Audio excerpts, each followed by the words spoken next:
What's going on, guys? Dottz here, and today I'm bringing you my updated Magicka Dragonknight PvP build for the Elder Scrolls Online Necrom patch. So even though not that much changed, I feel like, in terms of patch notes and big combat changes going from last patch to this patch, I do feel that the way that people have kind of started to play their characters and build them has shifted a bit, and because of that, we obviously needed to adjust our builds accordingly to make sure that we can keep up in the current metagame. And so today's video is going to show you what I've been using on my Magicka Dragonknight for Necrom so far. I've tested this build in Battlegrounds, Cyrodiil, and in duels, and it's performed very well for me in all environments, and I have been having fun with it. Although I will say it is more different than any other MagDK build I have ever created. So this is going to be something a little bit out of left field, but hopefully you guys do enjoy it, because I know I sure have. But before we do get into today's video, guys, I do just want to thank today's sponsor, Greenman Gaming. Greenman Gaming is a licensed discount game reseller who works directly with the gaming companies to get you keys at a discounted price. I've been partnered with them for a very long time, and for good reason. You don't have to worry about like these other gray market sites where, you know, you try to buy a key and it might work, it might not, you don't really know, and it's kind of the risk you take buying something at a discount. But that's not a concern you have with Greenman Gaming, because like I said, they are an official seller and they work directly with the companies to get you these keys. And so right now you can get the Elder Scrolls Online Necrom upgrade for 16% off. Same thing with the deluxe upgrade, the deluxe collection, and the collection edition, all coming to you at a discount. Just like, you know, on ESO site, you can see here, look at what version of the game is right for you, figure out what you should get, and look at the bonuses, a description of the game, as well as the requirements for your PC to be able to run it. They also have way more than obviously just ESO here, with tons of deals for other games and a huge catalog of games that you can purchase from. But if you guys do want to be able to get ESO, the Necrom upgrade, at a discount today, feel free to use the link in the description below. Get yourself the game at a discount and help support the channel. But without further ado, let's get back into the video. All right, guys, so now that we're back from the ad break, let's actually get into this build, kicking it off with the gear. So the first set that we are going to be running is going to be 2 pieces of blood spawn, stamina recovery, and when you take damage, you have a 6% chance to generate 13 ultimate and increasing your resistances for 5 seconds. This can occur every 5 seconds. Blood spawn is just a stereotypical, very standard MagDK set, just Dragonknight set in general. It's very well rounded. Stamina recovery is very useful for both Stam and MagDK, just because we dip into both pools nowadays and the classes are more hybrid than they've ever been. Also, resistances are always good to make you tankier, and ultimate essentially translates to more sustain, allowing you to ult more frequently, take advantage of battle roar more, and then restore your resources. So very good set for that reason, because it's kind of defensive and sustain for us as a DK. Now, our back bar set is going to be Rallying Cry. So Rallying Cry gives us 2 lines of crit chance, a line of maximum magicka, and then when Battle Spirit is active, if you critically heal yourself or an ally, you will gain weapon and spell damage, as well as critical resistance for 20 seconds. And the more people that are in your group, though, the less value this set provides. This is a really good set for kind of like small scale engagements. Rallying Cry, for me, this is like one of the first times in a while I've moved away from Daedric Trickery and have put on Rallying Cry instead. And I feel like one of the biggest reasons that I've needed to do that is just simply due to how much crit damage I feel that I experience when I PvP. Like, very seldomly outside of Master Dual Wield builds do you really feel like you're ever getting super pressured down. And for the most part, the damage is coming in like big spikes and big bursts. And the critical resistance from Rallying Cry really helps with that. We also do have plenty of HOTS in this build to kind of help us proc this, as well as, you know, help against those more dot-focused setups. But I do feel that the majority of, you know, times that I die and really worry about, you know, getting killed suddenly is from those big burst, you know, style of builds. And Rallying Cry does help with that a lot, helping to minimize that burst that we take. Now, we, of course, are still running the one-piece trainee, maximum health. Not much else to say about it. It is one of the best one pieces you can run. And with the standard setup of a 5-set front bar, 5-set back bar, monster set mythic, you have the piece of trainee left over. Speaking of mythic, we still do run the Mark and Ring of Majesty. Still my favorite mythic in the game.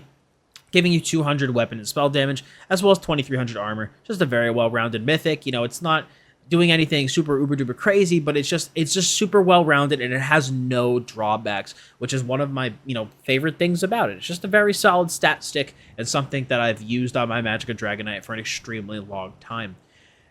Now, the front bar set, which I've saved for last, is really, really weird, and my one friend is extremely happy, and is that I'm finally running this on MagDK, because we've been memeing about it for a while, but it unironically is super good for Dragonknight right now, just with the way that the class plays, and that is going to be 5 pieces of Essence Thief on the front bar. This gives you 2 lines of maximum stamina, a line of weapon damage, and then when you deal damage with a light or heavy attack, you draw an essence that pools from your enemy near them for 5 seconds. Drawing from the pool will heal you, give you stamina back, and increase your damage done by 10% for 10 seconds. So this set can potentially have 100% uptime, because as you can see, it lasts for 10 seconds, and the pool can be created once every 10 seconds. This is an absurdly dense set for PvP. Out of that 5-piece, you are getting a heal, tons of stamina restoration, stamina recovery, as well as effectively major berserk.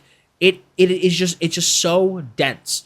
Like, I feel like recently, at least for me on my MagDK, with the way that I'm playing and I have my bar set up, I ironically have more issues with my stamina pool nowadays than I do with my Magicka pool. And so having a set like Essence Thief that basically takes care of all of my stamina sustain is extremely, extremely useful. And on top of that, this gives me so much damage. And a nice little heal on top of it. Like, it just offers so much in a nice 5-piece package that it's really hard, in my opinion, to find an offensive set for your front bar that offers as much as Essence Thief does.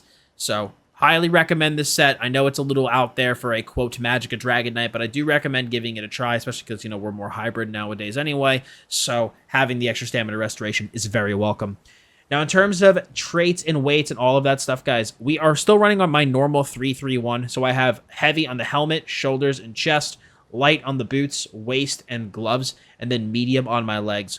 We are running 1, 2, 3 impen, 1 reinforced, and 3 divines. Having the rallying cry lets us run a little bit more divines and not as much impen, because we're getting so much of that critical resistance from the set itself.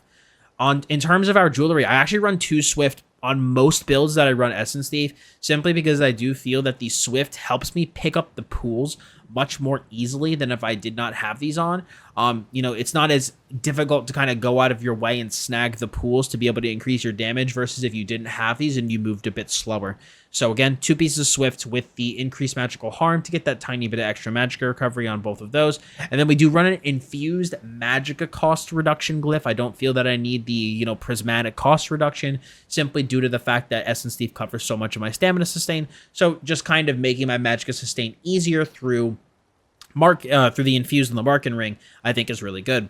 Now, I run 2 daggers on the front bar, 1 Nirnhoned with a flame glyph, and then 1 charged with a Magicka restoration glyph.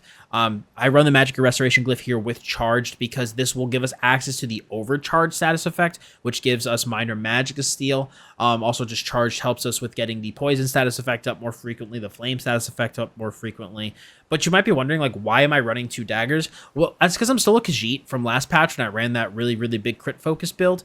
And so I figured that the daggers would help me get as much crit damage, or like critical chance, as possible, to then be able to take advantage of the Khajiit passives. Now, if you want to be a different race, you know, maybe you want to be like a dark elf or a high elf, you can consider changing these daggers to something else. Maybe you want to run an axe in here. Maybe you want to run some maces. Honestly, your front bar dual wield is pretty customizable, and I would say kind of tailor it to whatever race you're playing. And kind of what you feel. Do you need more penetration? Do you want more weapon damage, crit damage, or critical hit chance? I don't feel like you could really go wrong, so take your pick. But because I want to get big crits on my front bar because of the Mundus that I run, plus my race, I did go with double dagger. And then on the back bar, very important, you want to run a precise ice staff. You really don't want to use defending. And it's because DK has the unfortunate problem of like not really being able to easily get the major crit buff on both bars. And so if you don't have precise back here, your crit chance is going to be so low that proccing Rallying Cry is going to be very difficult. So you need to make sure that you have precise in the back bar, with a weapon and spell damage glyph. Also, with the Ice Staff, just do make sure that you do not have 2 points into Trifocus, because we do not want to use Magicka for our blocking. Now, moving into skills, speaking of which, our first skill is going to be Molten Whip. So Molten Whip is going to cost us magic and stamina, deal flame damage. If the enemy is immobile or stunned, they are set off balance. And then every time we use an Ardent Flame ability, we gain a stack of Seething Fury, increasing the damage of our next Molten Whip by 20% and our weapon and spell damage by 100 for 15 seconds, stacking up to 3 times. This is the whip morph you have to use. Flame Lash is really bad, unfortunately, which makes me sad because it's my favorite of the 2 morphs. But the problem with Flame Lash is that because it's like a debuff on your opponent and not a buff on yourself, if you're fighting outnumbered and like one person in the middle of the group like has that off balance, like if you're not actively hitting that one person, you're not going to be getting power lashes. And with kind of like the lag and the desync, and you'll constantly have, you know, people running around, it can be hard sometimes to lock on to that specific opponent. And so if Flame Lash ever goes back to being a buff on yourself instead of a debuff on your opponent, it'll be worth using again. But until that day, Molten Whip's just going to be the better of the 2 options. Also, because it is more burst focused, and burst is still super king outside of Master Dual Wield builds, Molten Whip is just the better of the 2 morphs. Burning Embers, we basically use this for one primary purpose. It's an additional hot on the build.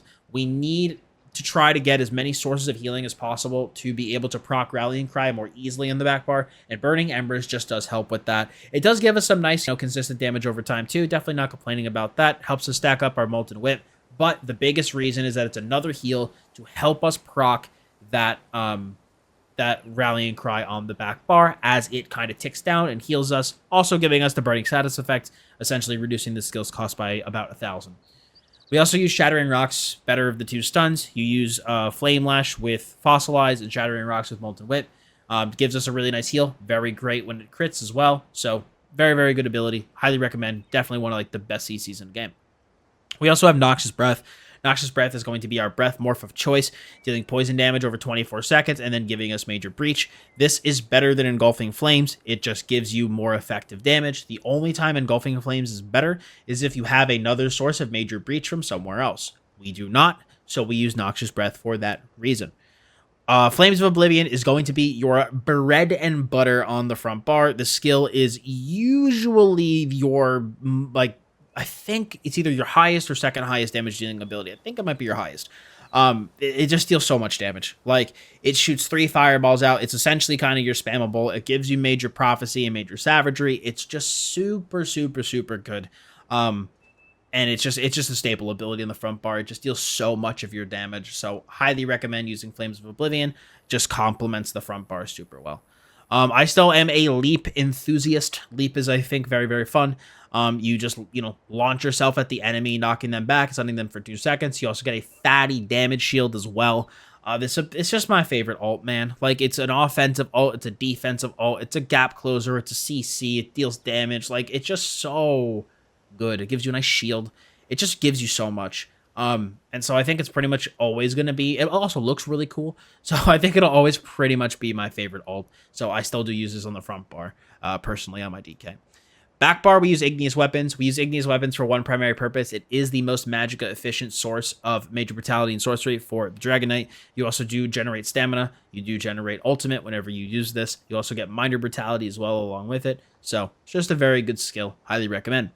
Resolving Vigor is going to be our main hot. This also does give us a source of minor resolve to give us more resistances. So on top of our major resolve buff, which coming from volatile armor, as well as blood spawn, this gives us a really, really nice pad to our resistances. Volatile armor also gives us another dot, as well as some small amount of flame damage lashing back at our opponent whenever they deal direct damage in melee range, but relatively minor, mainly just for the dot and for the major armor buff.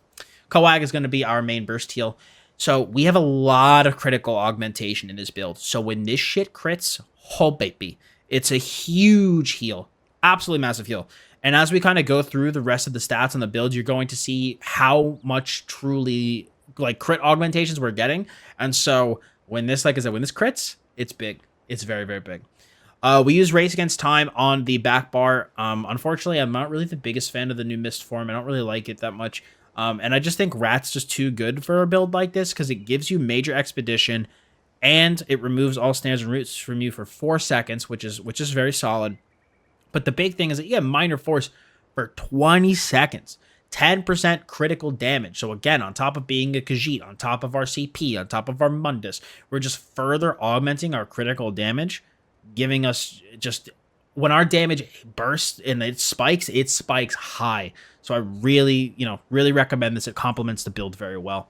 Backbar ult, my personal choice is Temporal Guard. I like the extra tankiness from the minor protection. I also like occasionally being able to do tricky shit with the ability. However, I know that a lot of people really, really, really do like Corrosive Armor. So if you do not like Temporal Guard and want the option to use Corrosive Armor, feel free to toss that onto your backbar for like essentially the true damage when you use this ability. However, I am more of a, I'm a leap enjoyer, so I prefer to use that as my ult in most situations. But again, if you want the option of Corrosive, feel free to toss it on your backbar, but I prefer Temporal Guard for the passive tankiness, the shield, and the option to do the tricky plays should I desire. Now, moving into our stats, guys, our stats are going to look a little weird, and you're going to kind of see when we get into our buff food as to why. So our maximum Magicka is only 25k. This is, I think, the lowest I've ever run my Magicka pool, but honestly, it feels like getting to like my normal 30k Magicka, like, it just doesn't feel like it augments my damage like really that much versus like what I'm doing with this setup. So honestly, it's really not that big of a deal to run a pool that low. 31k health, 18.7k stamina, 1250 Magicka recovery with 762 stamina recovery with about 3600 unbuffed damages. Don't forget we have Major Brutality, Minor Brutality. We have Essence Thief. We have Rallying Cry. We got a lot of augmentations there. We got 37% spell crit on the front bar with about 27.5% on the back bar.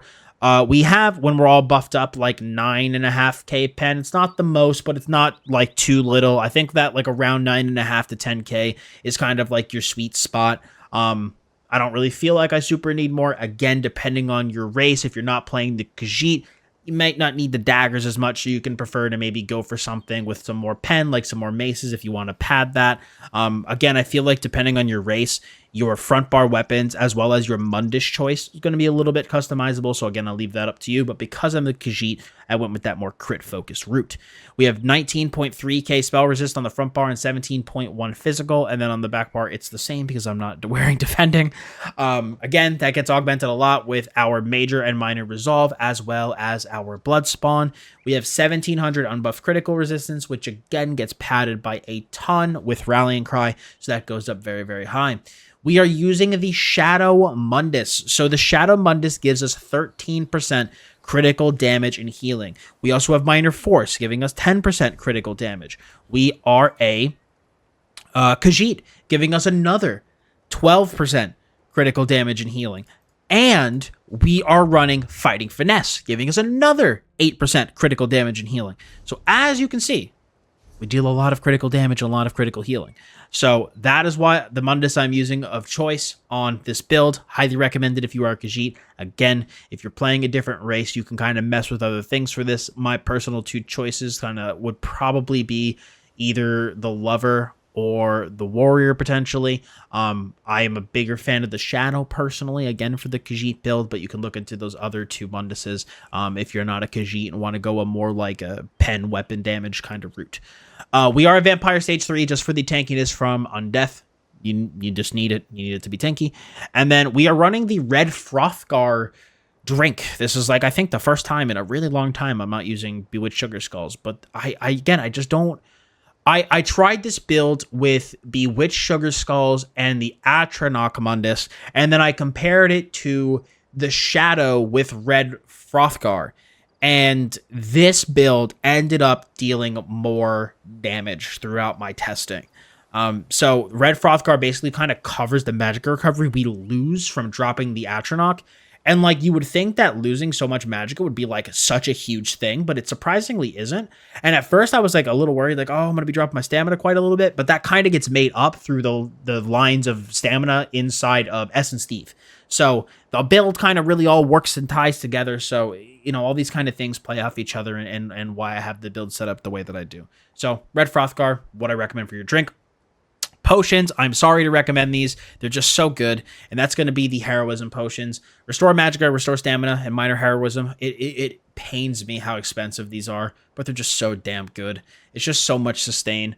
especially like on top of Bloodspawn. Like, this is a lot. I've actually found that not running these, I have a little bit of sustain issues, just because the heroism, it just really offers a lot. So if you can't afford these, you might need to tune the build a little bit for some more sustain. Again, maybe adjust your race if you don't want to run the Khajiit. Maybe run like Imperial or Breton or something. But I do personally find the heroism from these potions, it just offers so much sustain, which is why I do use them. All right, guys, moving into our CP, we are using Master at Arms for the direct damage done. We have Ironclad for that direct damage reduction. Again, I kind of feel mostly scared of big burst, so Ironclad really does help with that. Fighting Finesse, like I described earlier, for that crit damage and crit healing for the way that we have our build set up, as well as Deadly Aim for that single target and dot damage. Red CP wise, we are using Boundless Vitality for 1400 max health. Again, depending on your race, you might be able to change this to something else. Pain's Refuge for 2% damage reduction for every 2 negative effects on you, up to a maximum of 20%. Sustained by Suffering for more sustain. And then Survival Instincts for the massive stamina cost reduction. This is extremely important.